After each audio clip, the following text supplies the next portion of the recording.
y'all have been doing this for just shy of 3 years. Yep. Correct. Yep. Mind sharing some financial information with me? Has your life changed? What's it look like now versus, 3 years ago? You know, it's funny. We have this discussion all the time, and we're looking at this, and from the outside, of friends and family looking at us, Michael still has a beard, so that yeah, he still has a beard. He still has some hair. That's good. But I mean, the main thing is like, not a lot has quote unquote changed. I mean, we still live in the same house that, we were 3 years ago. And the big thing is like, we still drive the same car. Like we literally have this small little blue Honda Fit. And a lot of people like, we're not, driving Ferraris, having bottles and models down the street or anything like that. But what we do have is we've started, some of our strategies of shifting. We started investing, right? Like our personal goals. For us, it was really important to have lifestyle assets. So part of the whole journey, of our plan of when we started, remember, have the plan and then go and then make sure everything kind of follows suit, was to have these lifestyle assets. So what I mean specifically by that is, we, for instance, wanted a place in Canmore, Alberta. So it's a beautiful place in Alberta here. It's in the mountains. We wanted to own a property there, and to get into, like, typically people that own properties in here are millionaires, definitely, but they're hard to get in for multiple reasons. And we always had that goal. We love to ski, we love to hike, we love to be there. And it was on our goal board for years. And it wasn't really until we had the cash flow vehicle, short-term rentals, to purchase this. And really, instead of, having a Ferrari, we have a Canmore condo. Yeah. And I mean, in that journey, we actually just closed on our second property in Canmore just last week, which is really cool. So as Katrina mentioned earlier, we're big on this idea of, or go ahead, Michael. Just for the cool. What's that? Did you say just for the cool? Just for the cool. Just for fun, we got a second Canmore condo. Just for the cool. Just for the cool. Just for fun. That. Love it. Yeah.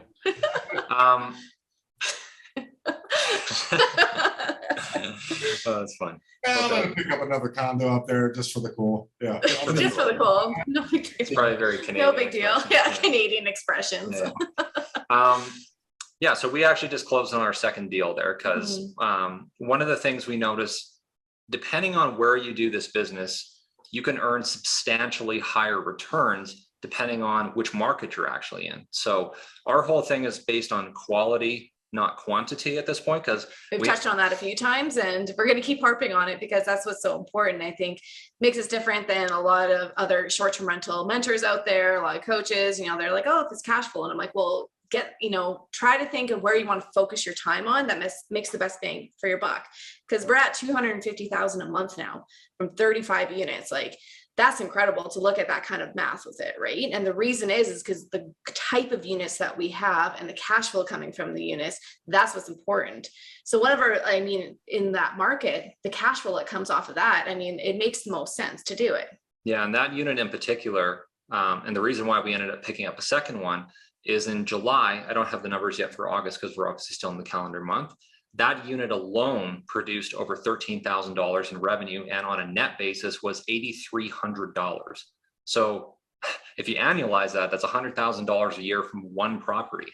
That's a six-figure business right there from one property. Like that's been our progression and journey of how we took this from literally nothing to being in a stage now where I guess we've joined the multi-million-dollar club, right? Millionaire status, and doing this in just under 3 years, right? So, and the whole thing is, we're not sharing this to brag, gloat, or pound our chest and say, hey, look at us and how great we are.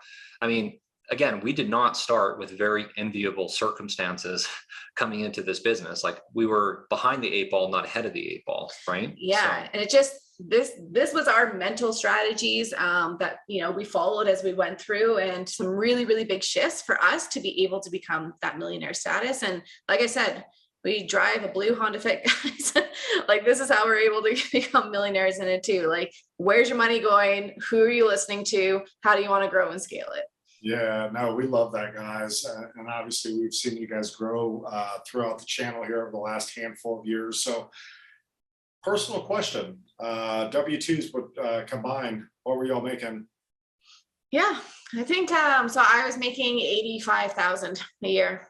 Yeah. And pension, every other Friday off, you know, that was capping out at 95,000 a year for me if I just had my yearly kind of grow and scale, I guess, or growing salary with that. You know, it's this government raise to get every year a salary raise. Yeah, and in currency trading, I had a base salary of around 60, and I was in it for a couple of years, and I was on track to get to a 6-figure income. But and I mean, like, full disclosure, there's people making enormous amounts of money in that business. But again, the amount of hours that they were working to produce that income is very different from the hours that we work now in order to produce, 7 figures plus per year, right? So, I mean, at this stage, we take, very nice salaries of our own company that exceeded, what we were making in our previous, employment.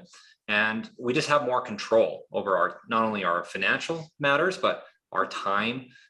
If we want to take some time off and go somewhere, we just go. We just go, right? There's no permission slip that we need to obtain in order to go ahead and do that. So yeah, so kind of top end, you guys were probably capped at maybe $250,000.